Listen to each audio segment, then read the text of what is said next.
My family forgot my birthday, exploited my success, exposed their bias, and I reclaimed myself.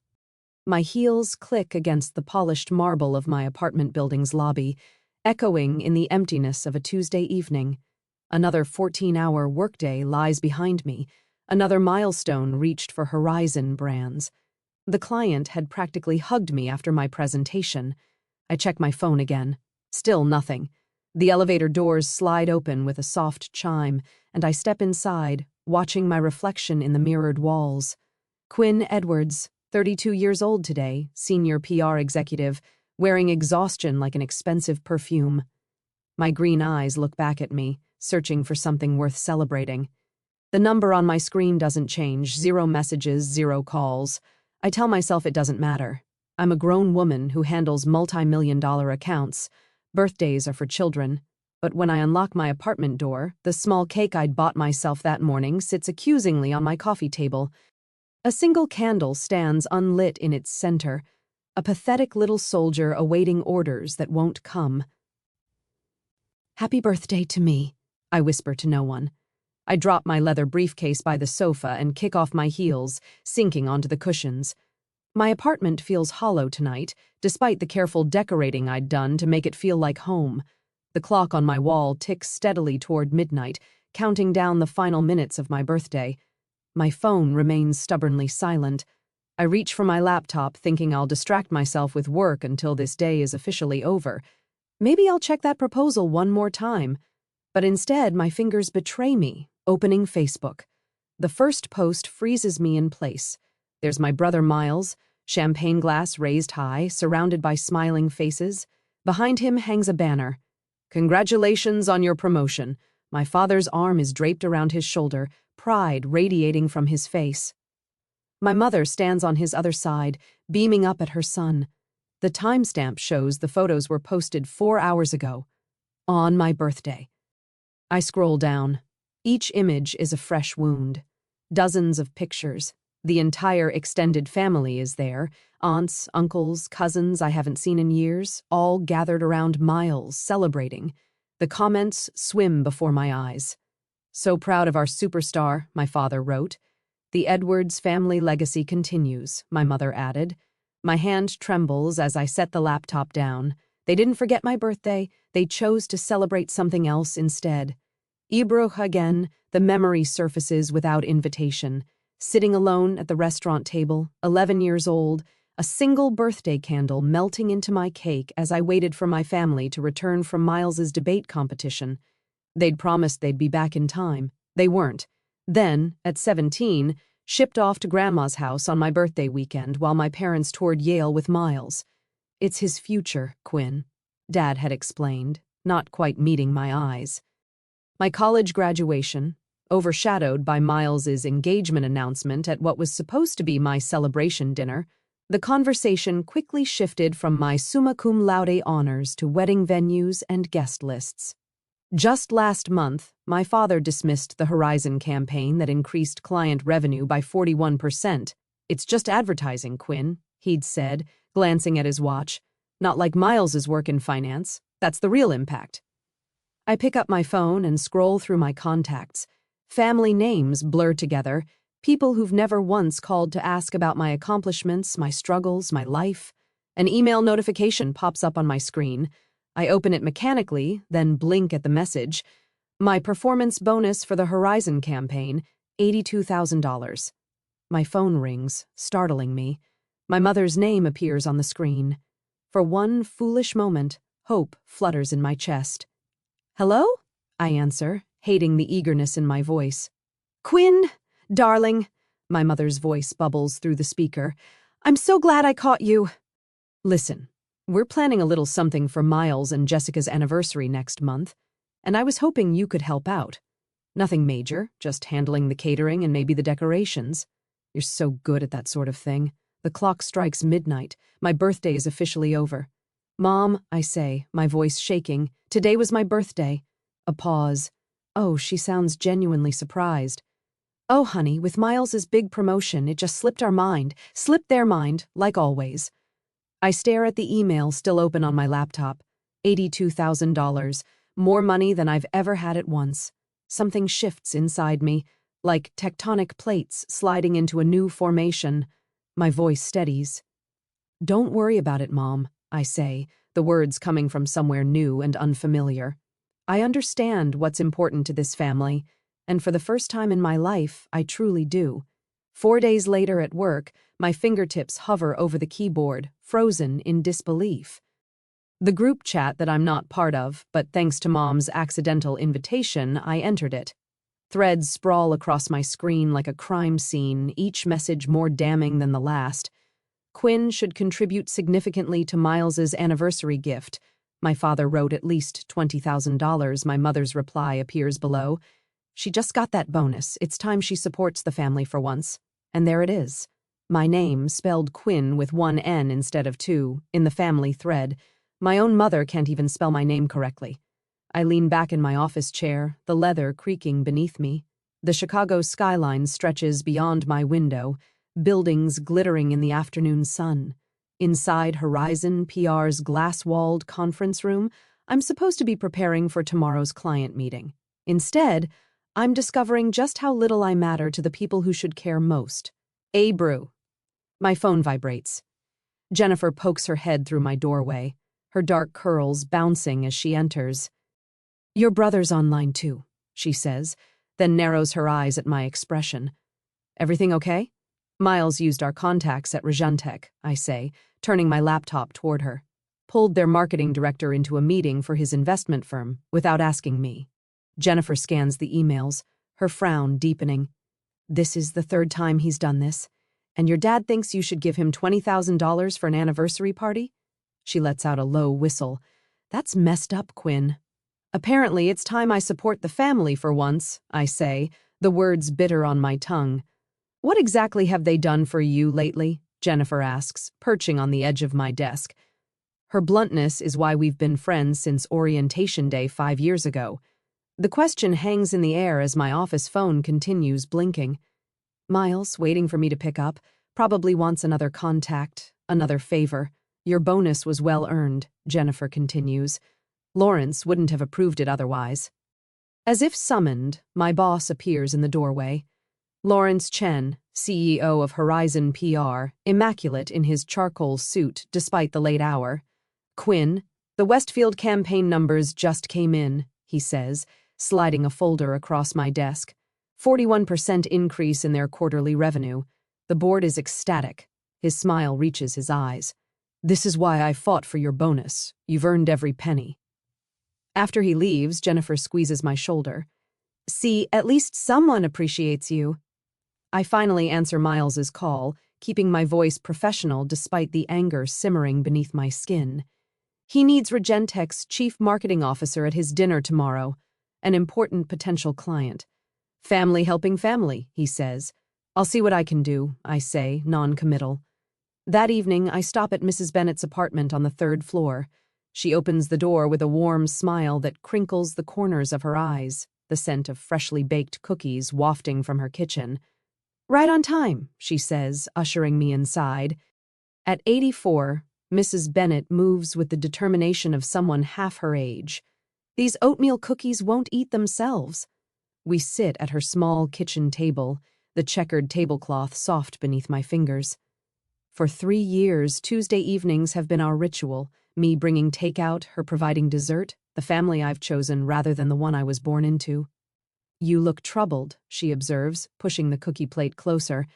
I tell her about the emails, about Miles using my contacts, about the $20,000 they expect me to contribute, and they spelled my name wrong, I finish, hearing the childish hurt in my voice. Mrs. Bennett's hand covers mine. Some parents never see their children clearly, too busy looking at their own reflection. Her words follow me home, lingering as I change for the family dinner I've been dreading for days. My apartment feels like a sanctuary now, away from what awaits me at my parents' house. On Saturday evening, the Edwards family mansion looms over Lakeshore Drive, 3 stories of stone and privilege. Inside, my mother, Claudia, fusses with flower arrangements while my father, Richard, pours himself a scotch. Miles and his wife, Jessica, sit on the leather sofa, looking like a country club advertisement. Dinner progresses with the usual choreography. My father dominates the conversation, detailing Miles's recent promotion. My mother interjects with the perfect anecdote. I push salmon around my plate, waiting for the inevitable. Brushki, it comes with dessert. Quinn, my father says, setting down his coffee cup with authoritative precision, we need to discuss your contribution to Miles and Jessica's anniversary celebration. The room seems to contract. All eyes turn to me. $20,000 would cover the venue and catering, he continues. As the only family member with a recent windfall, it seems appropriate. My mother nods, her pearl earrings catching the light. Family supports family, darling. The words trigger something in me. Family supports family. When had they supported me? I can't, I say quietly. My father frowns, not processing my refusal. I beg your pardon? I can't contribute $20,000, I say, my voice steadying. That's a quarter of my bonus. I have other plans for it. Silence descends, thick and unfamiliar. No one in this room is accustomed to hearing no from Quinn Edwards. What other plans could possibly take precedence over your brother's celebration? My father's voice drops dangerously. My future? I answer simply, Brew. My mother's face crumples. After all we've done for you, she whispers, tears gathering. The performance is flawless, designed to maximize guilt. What exactly have you done for me? The question slips out before I can stop it. My father rises, towering over the table. I will not tolerate ingratitude in this house. Your brother is the real achiever in this family. The least you can do is support his success. His words strike with precision, finding the bruise he's been pressing my entire life. I stand, legs unsteady beneath me. I need to go, I say, gathering my purse. My mother reaches for my arm. Quinn, please don't make a scene. But for once, I don't retreat into silence. I don't smooth things over. I walk out the front door, guilt trailing behind me like a shadow. But something else, too. Resolution. For the first time in 32 years, I've refused to fade into the background of my brother's life. It feels terrifying. It feels right. Brewy in my car, hands still trembling on the steering wheel, I make a promise to myself. This is just the beginning. A week later, my mother calls every morning at precisely 7:15. I've started leaving my phone in the bathroom while I make coffee. Quinn, sweetie, this rebellious phase needs to end. Her voice echoes from the speaker as I apply mascara. Your father hasn't slept properly since that dinner. I watch myself in the mirror, cataloging the familiar tightness around my mouth. Mom, I'm not rebellious. I'm 32.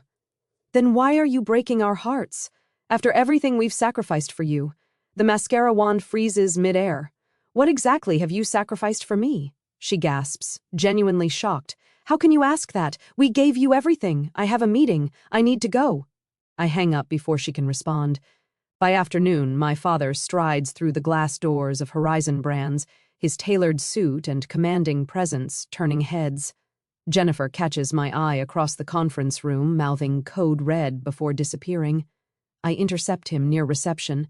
Dad, this is my workplace. Then you should conduct yourself like a professional, he says, his voice carrying, drawing attention from nearby cubicles. Professionals honor their family obligations. Lower your voice, I say, guiding him toward an empty meeting room, acutely aware of curious glances. What do you want? Your mother hasn't stopped crying. Is that what you wanted? To punish us because we missed one birthday? The dismissal ignites something molten inside me. One? Try 20 years of birthdays, graduations, and achievements. You always exaggerate, he says, checking his watch. The point is, Miles deserves our support. $20,000 from your bonus is more than fair. My phone buzzes with an emergency alert from our biggest client. I have to handle this crisis. We'll talk later. We do too, he says. This conversation isn't finished, Quinn. Actually, it is. I close the door behind me, hands trembling but voice steady as I dial the client. 3 hours later, I stand before our executive team, presenting the crisis management strategy that saved the Westridge account. My voice doesn't waver once. That was extraordinary work, our CEO says afterward, hand on my shoulder. You just saved a $3 million account with that quick thinking. The client called me personally to sing your praises. Pride blooms warm in my chest. Unfamiliar, but welcome. Thank you. I appreciate that. Walking back to my office, I notice 6 missed calls from Miles and a text. Mom's crying every night because of you. Fix this. Fix. I silence my phone and turn to the stack of congratulatory emails from colleagues and clients. The contrast is stark. At work, I'm valued. At home, I'm an afterthought unless I'm giving something. 3 weeks after my birthday, I sit alone in a corner cafe, laptop open, a half-eaten slice of carrot cake beside me. At a nearby table, a group of friends surrounds a young woman wearing a paper crown. They laugh, offering gifts wrapped in shiny paper. "Make a wish, Amanda?" someone calls as she blows out her candles. I watch their easy affection, the genuine celebration of her existence. The realization settles like a stone. I will never have this with my family. No amount of achievement will make them see me. My fingers hover over the keyboard. Without quite deciding to, I type, Lakefront Property, Michigan. The search yields dozens of results. I click on one, a 4-bedroom house with wide windows facing the water, a wooden deck wrapping around 3 sides, mature pine trees offering privacy. Price, $365,000. I study the photos, something expanding in my chest with each swipe. This could be mine, my refuge, my choice. The next morning, I call a realtor and arrange a private viewing. 2 days later, I stand on that wooden deck, watching sunlight dance across the lake's surface. The owners are motivated sellers, the realtor explains. They've already moved to Arizona. "I'll take it," I hear myself say. "I can make a substantial down payment." Her eyebrows lift. "Don't you want to think about it? Maybe bring your family to see it?" "No," I say, the word feeling clean, definitive. "This is for me." Days later, the mortgage approval comes through quickly, thanks to my excellent credit. I sign papers in a quiet office, each signature feeling like a declaration of independence. Mrs. Bennett, my elderly neighbor who's shown more interest in my life than my mother ever has, accompanies me to the closing. "You're doing the right thing, dear," she says, patting my hand as I receive the keys. "Sometimes we need to build our own sanctuary." Brooke. I spend weekends at the lake house, transforming it room by room. The walls fill with framed awards and photographs of moments I'm proud of. My college graduation, the team celebration after landing the Westridge account, the magazine cover featuring my PR campaign. The master bedroom becomes my favorite space. I hang a small wooden sign on the door, the birthday suite. Inside, I place a reading chair by the window overlooking the lake. Stack books I've always wanted to read on the nightstand, and splurge on the softest bedding I can find. On a bright Sunday, I type out housewarming invitations to Jennifer, my colleagues, and Mrs. Bennett. My finger hovers over my family contacts, a lifetime of conditioning urging me to include them. Instead, I press send, only to those who have celebrated my successes, who see me clearly. The action feels small but momentous, like the first stone in a foundation of boundaries I'm only beginning to build. That night, I sit on my deck, watching stars reflect on the dark water, phone deliberately left inside. For the first time in my adult life, I feel powerful. Not just successful or accomplished, but powerful in the way that comes from choosing yourself when no one else will. Tomorrow, the calls will continue, the guilt trips will intensify. But here, in this space that belongs only to me, their voices finally begin to fade. On Sunday, my thumb hovers over the post button, 3 deep breaths. Then, I press it. The photo isn't particularly special, just me on the new cedar deck, barefoot with a glass of Pinot Noir, Lake Michigan stretching blue and endless behind me. What matters is the caption, "Weekend at my new lake house, birthday gift to myself." I set my phone screen down on the weathered wooden railing and lift my face to the golden Michigan sunset. The September air carries a hint of autumn, crisp against my skin. For 20 minutes, I simply breathe, watching light dance across gentle waves while chickadees call from nearby pines. When I finally check my phone, the notification count stops me cold. 17 missed calls, 32 text messages. My mother has called 8 times in 15 minutes. I silence the ringer and slip the phone into the pocket of my jeans. Not today. Instead, I settle into the Adirondack chair I assembled myself yesterday after writing invitations, and watched the sun sink lower, painting the water in shades of amber and rose. The lake house is enormous, 4 bedrooms, open kitchen, stone fireplace, but every inch belongs to me. Every decision, from the sage green exterior paint to the vintage brass doorknobs, reflects choices I made without seeking anyone's approval. My phone vibrates again, persistent as a wasp. When I glance at the screen, Jennifer's comment appears, "You deserve this and more. Can't wait to see it in person." Monday morning at work brings 6 voicemails from my mother, each progressively more frantic than the last. "Quinn, call me back immediately. Where did you get money for a house? Your father wants to know. This is completely irresponsible behavior. Call us. People are asking questions we can't answer. How do you think this makes us look? Your brother is driving to your work right now. You better be there." The final message arrives at 10 a.m. There's a family emergency meeting tomorrow night. We expect you there. Don't make this worse than it already is. I delete them all and make blueberry pancakes in my new kitchen. By afternoon, I've hung curtains in the master bedroom and assembled the patio furniture when my work phone rings. It's Jennifer. "Your brother showed up at the office looking for you," she says without preamble. "He seemed pretty shaken when I told him you'd taken the week off. Asked if I knew where you were. What did you tell him? That your whereabouts weren't my information to share. Then he got that Edwards family look, the one like I was the unreasonable one for respecting your privacy." I laugh, surprising myself with the sound. "Thank you. Don't thank me yet." He cornered Devin from accounting, who mentioned something about Michigan, so heads up, they might figure it out. I gaze out at my lakefront property, where autumn leaves drift across fresh-cut grass. Let them. Saturday brings my improvised housewarming. Colleagues from the agency arrive with practical gifts and genuine smiles. My boss, Greg, brings an expensive bottle of Cabernet with a handwritten note, "To celebrating yourself." We toast on the deck while watching boats drift by. Mrs. Bennett arrives last, her silver hair swept into an elegant bun. She carries a quilt made from fabric scraps in shades of blue and green. "For your bedroom," she says, eyes crinkling with warmth. "Every home needs something handmade with love." I blink back unexpected tears as she wraps her arms around me. "I'm so proud of you," she whispers. We grill steaks and corn on the deck. Someone brings a portable speaker, and 80-second music mingles with laughter and conversation.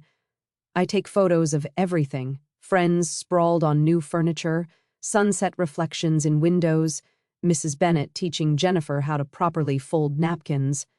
I post these images too, each one highlighting the absence of my family while showcasing the people who actually show up for me. Sunday evening, my father texts, "Where did you get house money?" Answer immediately.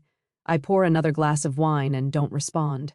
On Monday, I come back to work, and the family gossip network is fully activated. My cousin Elaine calls, voice hushed with calculated concern. "Everyone's talking about your lake house," she says. Aunt Claudia is beside herself. "Uncle Richard wanted to call a family meeting, but you weren't there." "I was busy hanging shelves," I reply, surprised by my own calm. "Quinn," she pauses dramatically, "people are saying things." "What things?" "That you've been hiding money, that you're having some kind of breakdown, that this is all because you're jealous of Miles's success." I laugh then, a real laugh that bubbles up from somewhere new inside me. That sounds exactly like something my family would say. The call that finally comes Thursday night is from my mother. I answer on the 4th ring, settling into my porch swing. "Quinn, Elizabeth Edwards," she begins, voice tight with controlled fury. "This has gone far enough. The Petersons, the Carsons, even Reverend Wallace have asked about your situation." My situation? This attention-seeking behavior. Buying a house without consulting the family. Posting those photos. People are asking questions. I rock gently, watching a heron glide across the water. "What questions?" Her voice drops to a whisper. "Why you would need to buy yourself a birthday present. Why we weren't there to help you celebrate. It's creating a very uncomfortable situation for this family." How interesting, I keep my voice light. It's almost like actions have consequences. "We need to fix this." Her voice hardens with purpose. "I'm organizing a family dinner Sunday night. Your father and I will explain that this was all a misunderstanding, that we've always supported you." The old Quinn would have agreed immediately, desperate to smooth things over. But that Quinn doesn't live here anymore. I'm available Tuesday next week, I say instead. 7 o'clock. And I'll bring the photo albums. What photo albums? I smile into the phone. The ones I've been keeping since I was 11 years old. Documenting everything. For once, my mother has nothing to say. On Tuesday next week, the granite steps of my parents' mansion stretch before me like a courthouse walkway. I grip the 3 photo albums tighter against my chest, my knuckles whitening around their edges. The evening sun casts long shadows across the manicured lawn, shadows that seem to reach for me, trying to pull me back into old patterns. I ring the doorbell instead of using my key. Tonight, I'm not family. I'm a prosecutor with evidence. The heavy oak door swings open. Dad stands there, all 6'2" of him framed in the doorway, his silver hair perfectly combed despite the hour. His eyes flick to the albums in my arms, then back to my face. "You're late," he says, turning away without waiting for a response. No hug, no smile, just criticism. I follow him into the foyer, where Mom waits, tissues already clutched in her hand. Her eyes are red-rimmed, makeup carefully applied to look like she's been crying without actually ruining her appearance. "Quinn," her voice breaks dramatically. "We've been so worried." I don't answer. The script is too familiar. Her tears, my guilt, my eventual surrender. Not tonight. Miles appears from the living room, drink in hand. He pauses when he sees me, his expression shifting from casual confidence to something uncertain. I stand straighter, holding his gaze until he looks away first. "Dinner's getting cold," Mom says, turning toward the dining room. The table is set with the good china, candles flickering in sterling silver holders, a peace offering or a bribe. I place the photo albums on the sideboard and take my usual seat opposite Miles, diagonal from the head of the table where Dad reigns. "Your mother made your favorite," Dad says, serving himself first as always. "Beef Wellington. It hasn't been my favorite since high school. Miles prefers it."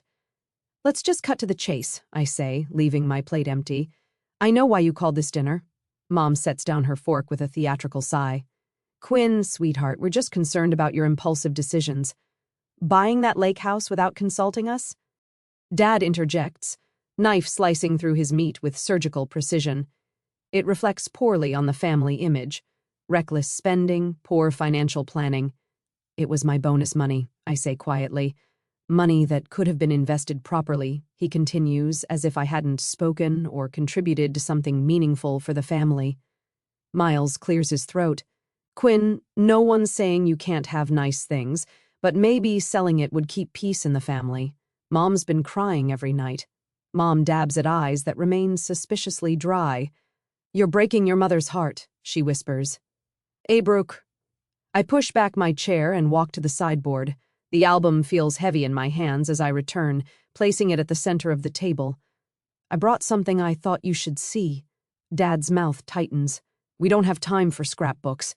"Make time," I say, my voice unwavering. I open the first album. Pages of Miles in party hats, Miles blowing out candles, Miles surrounded by towers of presents, ages 6 through 25, each birthday documented with professional photography. "Turn to page 16, I tell Miles. He hesitates, then flips the page. A photo of his 18th birthday, a car with a giant bow, Dad handing him keys, Mom crying tears of actual joy. I slide the second album forward. This one's mine. Mom reaches for it first, her fingers trembling slightly as she opens it.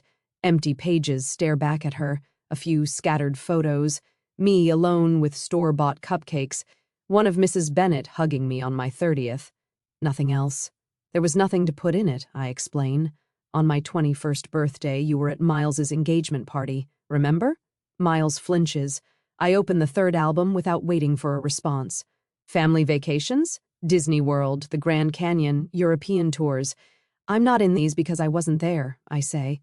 "I was left with Grandma, or at summer camp, or told there wasn't enough money for everyone to go." Dad stands abruptly, chair scraping against hardwood.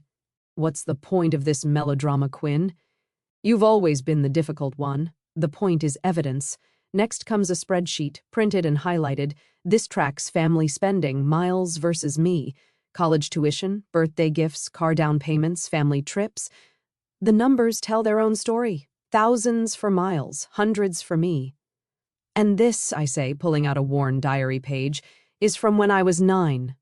I read aloud. Maybe next year they'll remember my birthday without Grandma calling to remind them. Finally, I produce a photograph. Christmas dinner, 3 years ago, an empty chair at the table, a place setting with my name on a card. I was in Chicago, working. You knew I couldn't come, but you set a place anyway, took this picture and sent it to me with "We missed you." You wanted me to feel guilty for not being there, but I was the only one who noticed something. I point to the chair, look closer. Mom takes the photo, squinting. "That's not my usual chair," I say quietly. "That's where guests sit. Even when you're pretending I belong, I'm still an outsider." The silence stretches between us, taut as a wire. Dad's face darkens to crimson. "What do you want from us, Quinn? An apology? Fine. We favored Miles. He was always the priority. He's carrying on the Edwards name, the Edwards legacy." Mom crumples, real tears now. "We didn't mean to, it just happened. And then it became a pattern, and you were easier to ignore," I finish for her. Abricky Miles hasn't spoken. He's staring at a photo I deliberately placed at the edge of the table. Him at 8, surrounded by presents. Me at 6, watching from the background, mouth tight in a smile that doesn't reach my eyes. I stand, gathering my evidence, except for the albums. Those I leave behind. "I don't need your approval anymore," I say, voice clear and steady. "I don't need your love or your attention or your validation. I waited 32 years for you to see me. I'm done waiting." I turn toward the door, shoulders straight, steps unhurried. Behind me, Miles calls my name. Mom sobs. Dad remains silent. I pause at the threshold, not looking back. "The albums are yours to keep. Consider them a gift." The door closes behind me with a quiet click that echoes like thunder. A year later, on my birthday, the morning sun paints gold across my lake house deck as I arrange a tray of fresh fruit beside a champagne bucket. 33 candles wait on the cake. Jennifer insisted on one for each year, plus one for luck. "Need any help?" Mark from marketing calls from the sliding door, balancing a platter of pastries. "Just set those anywhere," I say, smoothing my red sundress and checking my watch. "Everyone should be here within the hour. A year makes quite the difference. Last birthday, I sat alone in my apartment with a store-bought cake. Today, my deck bustles with colleagues and new friends, all here to celebrate me." My phone buzzes with congratulatory texts about my promotion to senior director. "The timing feels poetic," announced yesterday, celebrated today. The lake sparkles beyond the railing, reflecting the sky that matches my mood. Dr. Levine, my therapist, would call this progress. Our weekly sessions have helped me understand the family dynamics that shaped me. Generational patterns, she calls them. Breaking them takes courage. Courage looks like spending Thanksgiving at a resort in Vermont instead of my parents' house, like muting group texts when they turn manipulative, like building my own traditions from scratch. Quinn Jennifer raises her mimosa glass. "To the birthday girl who taught us all how to choose ourselves." Glasses clink, laughter ripples. I absorb the warmth of genuine connection, so different from the hollow performance of family gatherings. A car door slams out front. I know that engine sound, my brother's BMW. Miles stands awkwardly at the edge of the deck, holding a wrapped package. The party conversation dims as he approaches. "Sorry to crash," he says. I wanted to give you this in person. We haven't spoken since the photo album confrontation, since he watched his perfect family narrative crumble under the weight of evidence. "Join us," I say, surprising myself with how much I mean it. Later, when the party moves indoors, Miles and I sit at the end of the dock. The package rests between us, still wrapped. "Therapy's been eye-opening," he admits, watching a sailboat cut across the horizon. "Dad still won't go, but Mom's trying. She talks about you differently now." "And you?" I ask. "I never saw it until you showed us, how they erased you while spotlighting me." He pushes the package toward me. "Open it." Inside is a framed photograph I've never seen before, me at 7, perched on our old tire swing, laughing at something beyond the camera. Just me. "Found it in Dad's storage boxes," Miles explains. "Had it restored, proof you existed, even when nobody was looking." My throat tightens. Not a solution, but a beginning. A brew. A knock at the lake house door pulls me back to the party. Through the glass, I see my mother standing alone on the porch, clutching a small bakery box. She insisted on coming, Miles says. I didn't tell her where until today. Mom's hands tremble as she holds out the box. Inside sits a cupcake with a single candle. Happy birthday, Quinn, she whispers, her rehearsed smile faltering into something more genuine. I brought carrot cake. You always liked that, didn't you? I did, she remembered. The party's winding down, I say, stepping aside. You can stay for cake if you'd like. Her relief is palpable. Small steps. After everyone leaves, I walk back to the dock as twilight settles over the lake. Last year, I spent my birthday staring at an empty inbox in a sterile cafe. Tonight, I'm surrounded by gifts chosen with care, echoes of laughter, and the beginnings of boundaries that protect without isolating. My phone chimes with a text from Mrs. Bennett, did you enjoy your day, dear? I smile as I type my reply. For the first time, I truly celebrated myself. The lake house windows glow behind me, light reflecting on the gentle waves. I raise my glass to my silhouette against the sunset, toasting the woman who finally learned that validation begins within. What gift have you given yourself that changed everything?